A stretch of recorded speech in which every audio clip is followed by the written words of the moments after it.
बोमा विस्फोरण अभियुक्त को गिरफ कला पुलिस।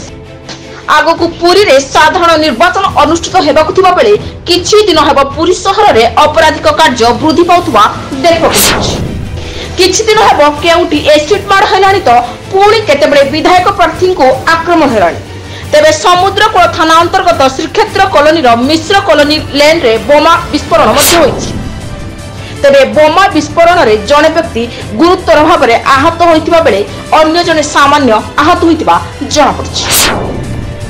गुरुतर आहत होइतिबा व्यक्ति जनक मर्केंडेश्वर साहिर निताई चरण नायक बयस 28 एवं अन्य जने होछि कुंभारपड़ा थाना अंतर्गत नरेंद्रकोण अंचल विक्की नायक बयस 25। तेबे पुलिस बोमा विस्फोरण मुख्य खलनायक आहत विक्की नायक को गिरफ्त करी पचरा उचरा करने सह तदंत आरंभ करिछि। पुलिस सूचना अनुसार गुरुवार अपराह्न 4टा समय विक्की नायक श्रीक्षेत्र कॉलोनी मिश्र लेन ठारे तार सांग निताई चरण नायक सह ठिया होइतिला। एही समय विक्की हाथ तियारी बोमा धरितिला। हठात बोमाटी विस्फोरण होइतिला जहा फल निताईर गोड़ हाथ एवं देहरे विभिन्न स्थान में आघात लगी। विक्की आहत होइतिला।